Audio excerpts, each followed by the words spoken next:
University అంటే గుర్తొచ్చేది ఆంధ్రప్రదేశ్ రాజధాని.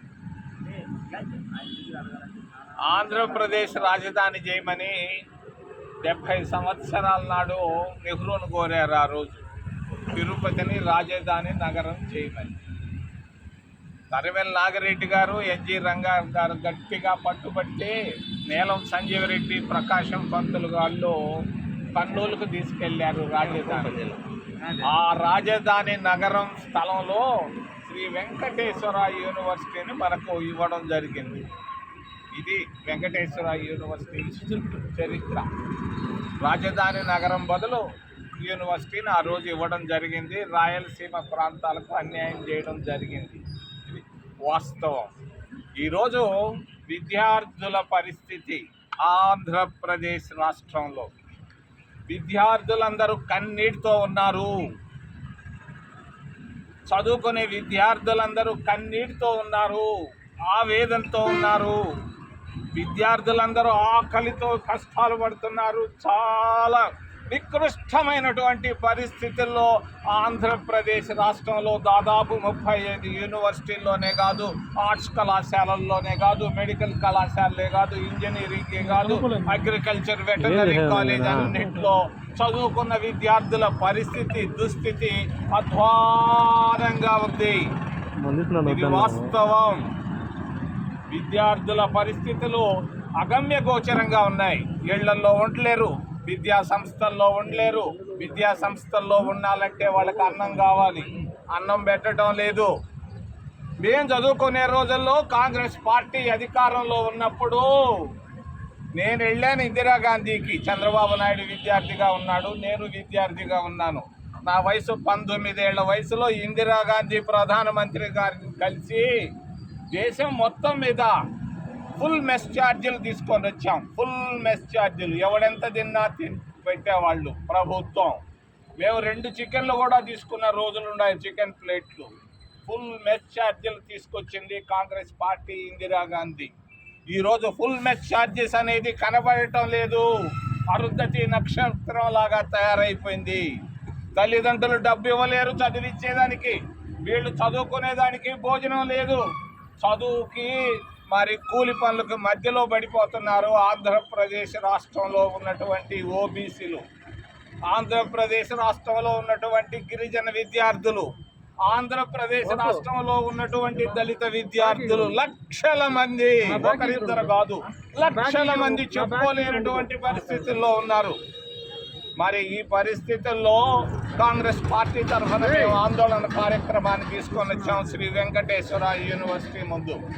చంద్రబాబు నాయుడు గారికి తెలియజేస్తున్నాను, కేంద్ర మంత్రులు అక్కడ ఉన్నటువంటి మోడీలకు తెలియజేస్తున్నాను, చదువుకునే ప్రతి విద్యార్థికి కాంగ్రెస్ పార్టీ తీసుకొచ్చినటువంటి ఫుల్ మెస్ ఛార్జీలు, పాకెట్ మనీ, కాస్మెటిక్ అలవెన్సులు, ఫుల్ మెస్ ఫీజులు మొత్తాన్ని ఇవ్వాలని మేము కాంగ్రెస్ పార్టీ తరఫున డిమాండ్ చేస్తూ, మీరు ఇవ్వలేకపోతే మేము అధికారంలోకి వచ్చిన మొదటి రోజే సంతకం పెట్టిస్తాను ముఖ్యమంత్రి ద్వారా.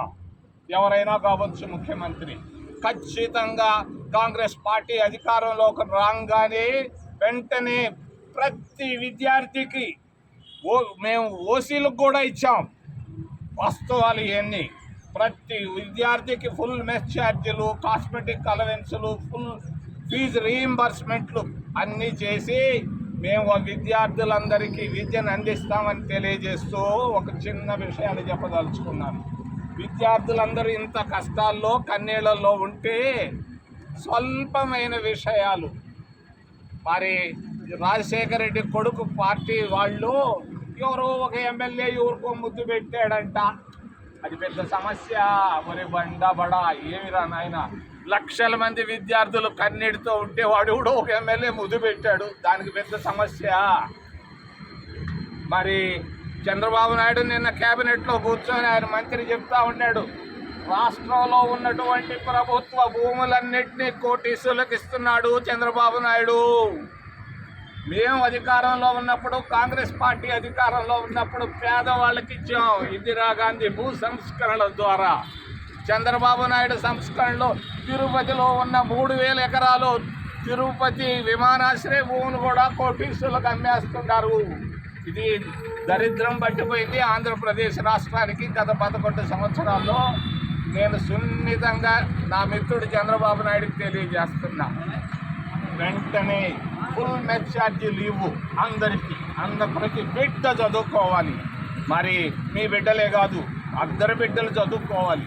మరి ఆయనకు కూడా తెలియజేస్తున్నా, నువ్వు ఎస్సీ ఫైనాన్స్ కార్పొరేషన్ మూసేసావు కదా రాజశేఖర రెడ్డి కుమారుడు, ఎందుకు మూసేసావు? ఎవరప్ప సొత్తు ఇది? మేము తెచ్చాం, కాంగ్రెస్ పార్టీ తెచ్చాం ఎస్సీ ఫైనాన్స్ కార్పొరేషన్ని, ఓబీసీ ఫైనాన్స్ కార్పొరేషన్ని, ఎస్టీ ఫైనాన్స్ కార్పొరేషన్లు మీరు ఎందుకు మూసేశారని నేను వాళ్ళని సూటిగా అడుగుతూ పిచ్చి పిచ్చి ఆలోచనలు ఆపి ప్రజా సమస్యల పైన మాట్లాడాలి చంద్రబాబు నాయుడు. మరి జగన్మోహన్ రెడ్డి అని తెలియజేస్తూ ఏదైనా ప్రశ్నలు ఉంటే అడగమని మిమ్మల్ని చేతులు ఎత్తి ప్రార్థిస్తున్నాం.